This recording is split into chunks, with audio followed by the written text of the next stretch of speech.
You are listening to the Foreign Policy Focus podcast. We cannot wait for the final proof. The smoking gun could come in the form of a mushroom cloud.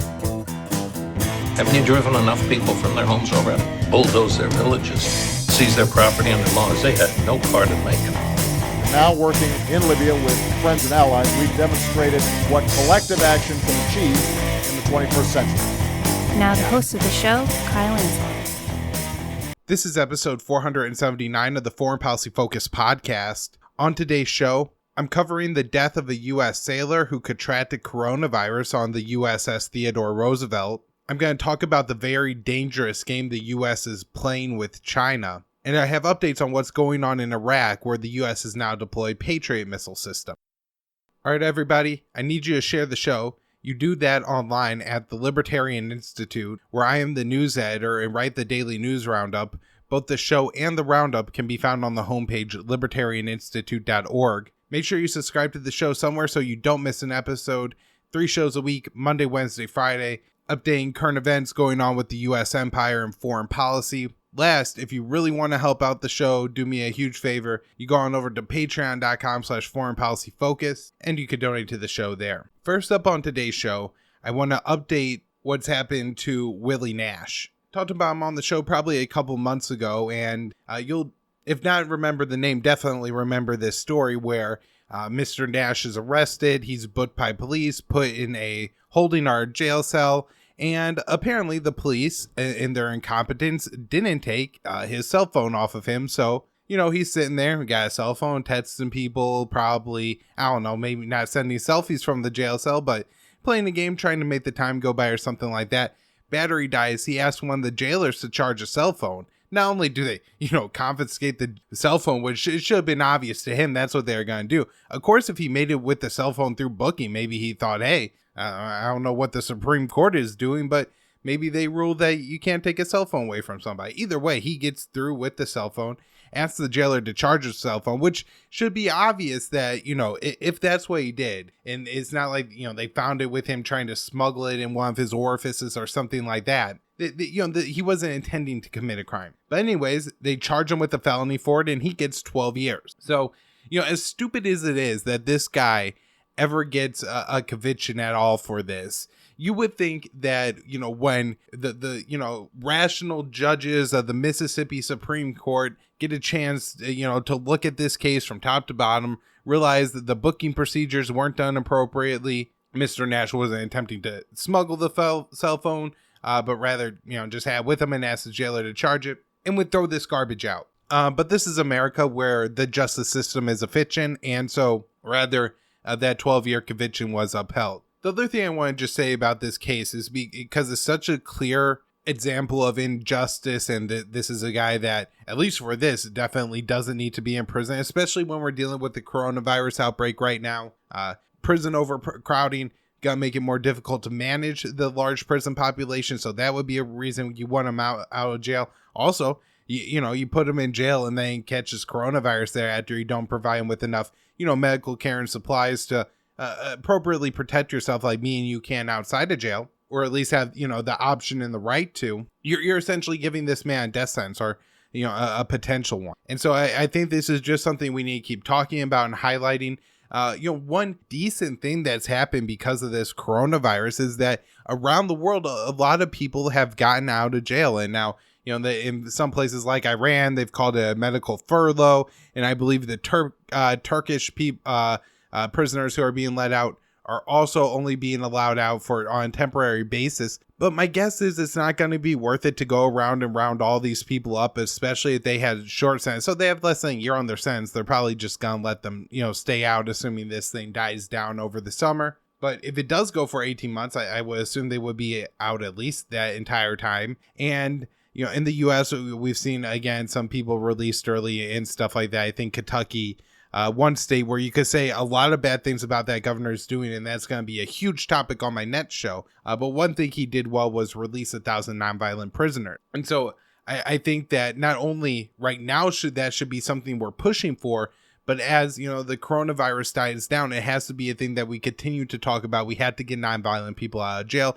Jails are too crowded. we having all these people dependent on the system means we have to spend our tax dollars to keep them alive and help them get through the coronavirus. And if we could let them out of jail, let them be preventive members of the society, all the better. Next up here, I have this story, tragic. A sailor from the USS Theodore Roosevelt has died after contracting coronavirus. Of course, covered this a lot on the show over the past couple of weeks, especially on the Monday episodes with Will Porter. You have the USS Theodore Roosevelt, a nuclear-powered aircraft carrier, ends up with a coronavirus outbreak on board. The captain of the ship, Brett Cozier, goes to his superior, who I guess is actually on the ship, and says, hey, we got to do something about this. This is serious. It gets ignored. He then writes a letter saying that we're not at war. We have to be smart about this. Let's save the lives of our sailors and get this ship into port. Quarantine everyone. I think he wanted to leave a small skeleton crew on the ship to maintain the nuclear reactor and weapons, but generally the plan was to get everybody off the ship, hopefully until this coronavirus thing passes. That way, we can ensure the safety of our sailors. One thing that's certain is if you do have a spike in a need for ventilators on that ship, you're likely not going to have enough to treat everyone. So anyways, he writes this letter, and eventually it gets leaked to the media, and that is enough, to get Captain Cozier and his men what they need, which is to be able to go to port in Guam and start to, offload some of the sailors and get people medical care or quarantined, and so that, they ensure that these people are healthy and these people aren't. For writing that email letter, Captain Cozier is fired, is forced to leave the ship. Heroic moment as Captain Cozier is leaving. All of his, men, the sailors of the ship, those that are left, are chanting for them because they understand that, while the coronavirus may not be Ebola in the fact that if you get it, you're going to die, and especially a lot of these people are young men and women who are in good health. But overall, a certain number of people on that ship who get coronavirus are going to develop more serious lung problems, and it spreads so quickly and they're going to get it so fast that very soon the medical resources in the ship would be overrun and people would be on ventilators. Also, the problem is that you can't stop the spread of the virus at all on these very tight naval vessels. They're not built for any kind of luxury. I mean, people talk about the tight quarters on a cruise ship. I've never been myself, but I heard they're absolutely brutal. And, they talked about the Diamond Princess and other ships, why it was so hard to stop the spread.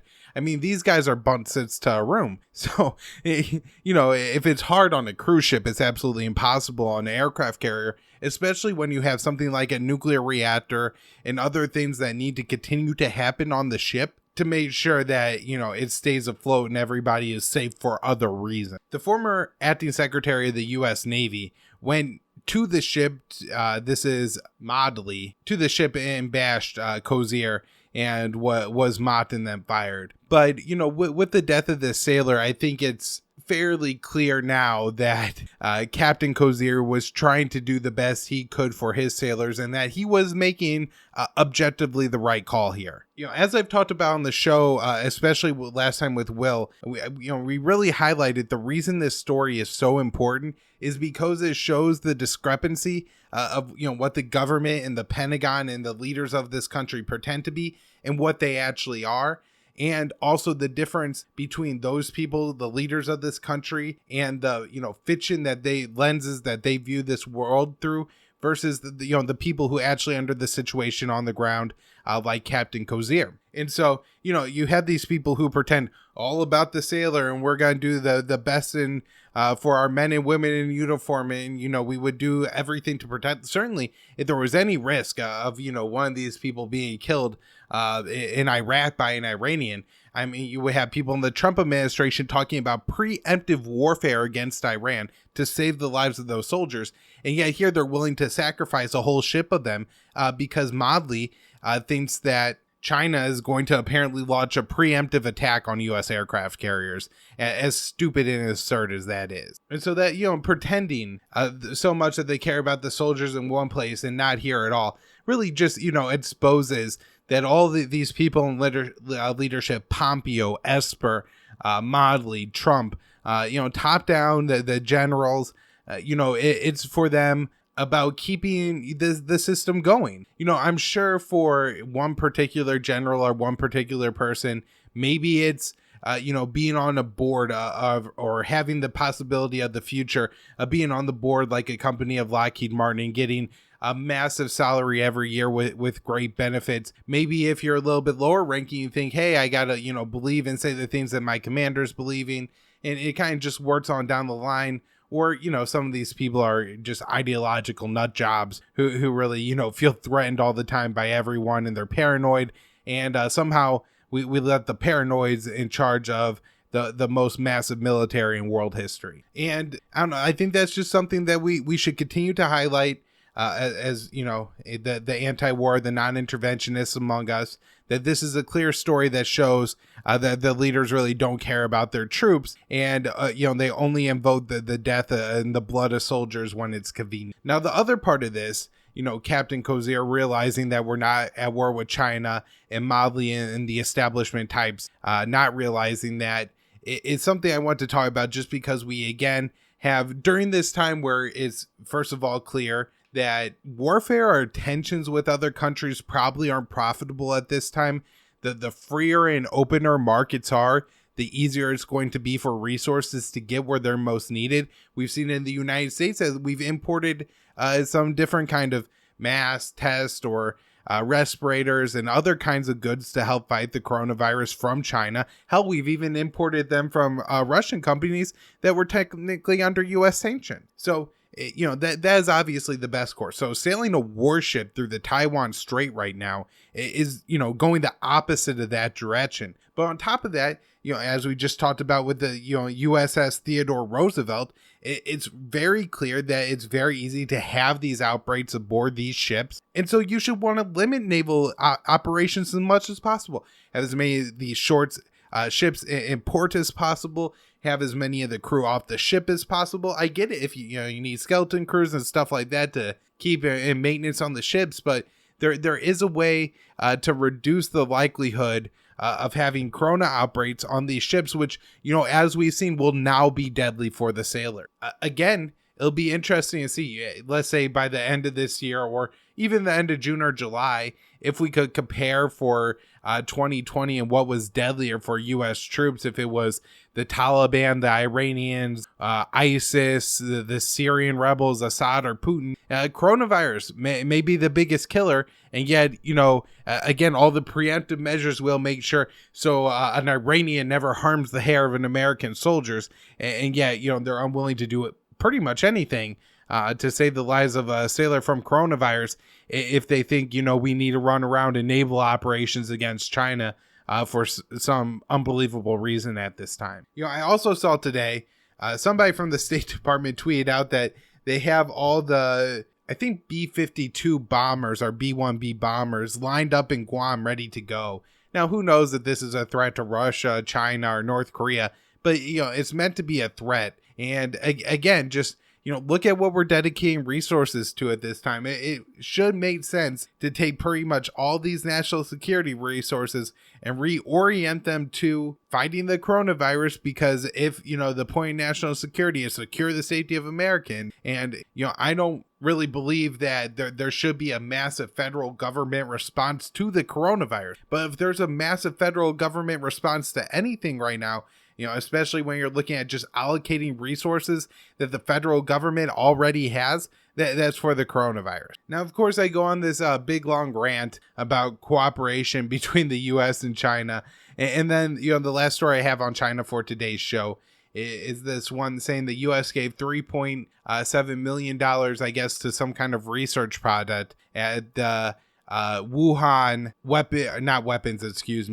biological or viral research facility, the one that, people are saying, hey, maybe the virus came from there. I don't know. That's not what I want to talk about. But the U.S. giving, that money does seem to be very questionable, as to why that would happen, especially, as there's speculation that the virus could come from there, that they're working on bioweapons there.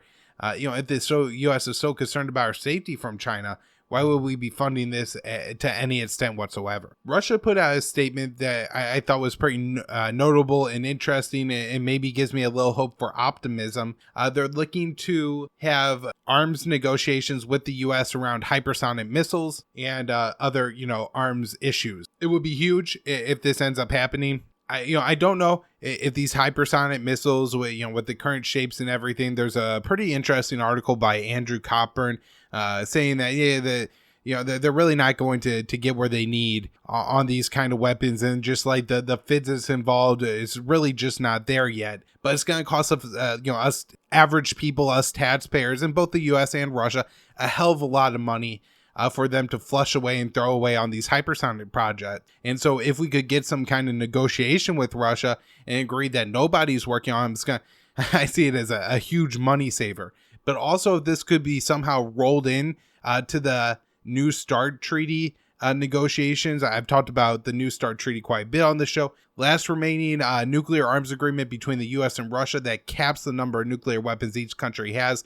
We have, I think, until February or March next year to extend that treaty. However, the Trump administration seems fairly negligent on doing that and not wanting to. They put out, we want to include China. Well, China's not going to get involved because they have, a fraction of the number of nukes that the U.S. and Russia does. And so really it's a poison pill. And the concern is that we're going to let this treaty expire and then have a massive, kind of nuclear weapons race and build up in nuclear stockpiles in the U.S. and Russia, going the wrong way on the doomsday machine issue. So maybe this hypersonic thing, especially since it seems like Russia's hypersonics are a little bit ahead of where the U.S. is, will be something that we could roll into the New START negotiations, get the ball rolling, and again, at least get a 5-year extension on that treaty to have something in place and hope, either Donald Trump gets better advisors at some point or somebody else gets elected and we could have a president that's actually willing to do some arms negotiation. The NATO mission to Kosovo records its first coronavirus case. This is just another example of how I think it's going to spread and be a real problem for military operations, especially foreign. North Korea test fired some short-range anti-ship missiles, some other projectiles, and carried out some war games. It seems like Kim Jong-un is waging this propaganda campaign, mostly against his own people, to kind of say like, hey, nothing is wrong here. The government is handling the virus. The reports is that there is a virus outbreak there, but it's such a repressed society. It's hard to say. There's so many people in different organizations invested in the war against Korea that there's a lot of disinformation out there. They try and make Kim Jong-un look as dangerous as possible. That way the U.S. has the greatest need to go in there and take him out. At this point, the position of a non-interventionist or somebody anti-war when it comes to North Korea is to use and exploit the hell out of the coronavirus to make nice with the North Koreans. Say, you know what? We're lifting sanctions. We're going to send you, some aid. Maybe the U.S. has some old machines or equipment that, we really can't use in our medical system anymore, but hell, maybe the North Koreans can. But more likely, opening it up for other countries in the region. South Korea is really good at testing and making tests, apparently. Maybe they could give some to the North Koreans. Made some steps in the right direction. That's what should be done here. The other thing to say about this is an article that Doug Bondow wrote, and he had a great interview on the Scott Horton show about it, basically saying that through the coronavirus hysteria, there's been absolutely no mention of the North Korean weapons tests and short-range missile tests in the mainstream media. I mean, maybe a story here or there, but really no discussion of it, no hysteria around it. And it shows that this really isn't an important issue to the American people. And so once the coronavirus goes away, we could just keep not caring about the North Korean weapons test and not allow that to feed into the, kind of American war culture of, needing to do something about North Korea. And we have to worry about the North Koreans and just, really ignore the situation. That would be, great to just kind of do that. The problem is you do have to, lift sanctions or at least allow other countries to start violating those sanctions. I think that's the first step is either reducing sanctions or at the very least allow the South Koreans, the Russians, the Chinese, anybody else who wants to do business with the North Koreans and, let that country have some capital and some goods flow into it. The U.S. and South Korea continue to struggle to reach a deal on the deployment of around 30,000 U.S. troops to South Korea. The U.S. wants, South Korea to pay a lot for those troops to be there. The South Koreans have made what they call their best offer, and the U.S. is demanding a lot more. This is about the most American first Trump has actually been for as much talk as there is. American first to Trump really means allies pay the U.S. for, our soldiers like they're mercenaries. And so it's, unfortunately turned out that American first really means if you're, have low enough morals to just outright pay the U.S. whatever extortion price they want for our military assets, then you're going to be favored. So a country like Saudi Arabia, the UAE, they're going to do very well and be very friendly with Trump. Whereas a country like South Korea or other NATO allies who push back against, Trump wanting them to spend more money on their military or pay us more for our military deployments aren't going to be quite as friendly with Trump. And again, it's just so sick and disappointing how this whole American first thing turned out. I mean, for people who are listening to the show 3 years ago now, when the first episodes are coming out, I was really trying to find every example of America first in the Trump administration I could, talk about maybe getting out of Afghanistan or something like that. But, that it really never materialized other than, again, people pay us more for our forces. The U.S. envoy to Afghanistan, Zalmay Khalilzad, who led the talks for the U.S. side that actually, ended up with the quote-unquote peace deal, but, the loose agreement that the U.S. and the Taliban made and signed at the end of February that's supposed to result in the U.S. troops leaving the country, we'll see, traveled to Qatar to meet with the Taliban delegation. It seems that, their talks to try to facilitate some more prison transfers. The best count that I've gotten so far is that the Afghan government says they've released 300 Taliban prisoners. The Taliban acknowledge at least 100 have been released, and the Taliban, I believe, are reported to have released about 30 Afghan government prisoners. This is about in proportion to the agreement made between the U.S.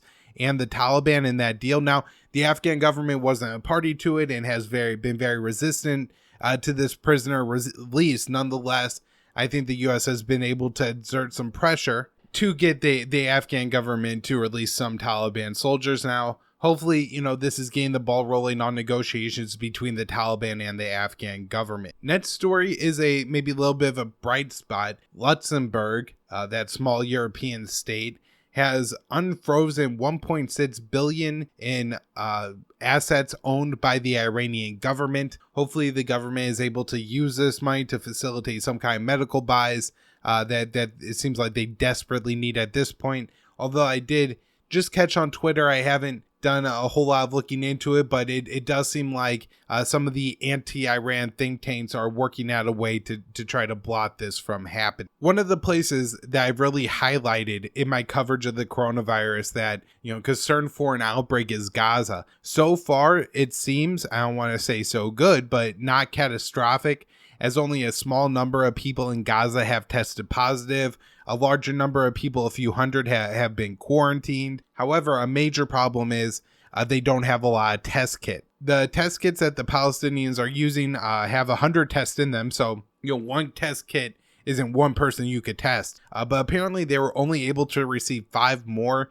And part of this is, the Israelis just aren't giving them any help, even though, they're essentially Israeli prisoners, and they're only allowing a certain amount of international aid to come in as well. So, this small, densely populated area that, again, is essentially a giant, kind of prison, open air prison that the people of Gaza live in, 2 million, and they only received another 500 people that they can now test. 5 test kits from the WHO were allowed to enter. So, that's a real concerning shortage. Moving on to Iraq, where the U.S. says their Patriot missile air defense system has now been installed and is operational, along with 2 other air defense systems. It's unclear to me what the 2 other air defense systems are. I'm guessing they're smaller kind of systems. I think the pretext here is that to defend against another attack such as Iran launched against Iraqi bases that house U.S. forces after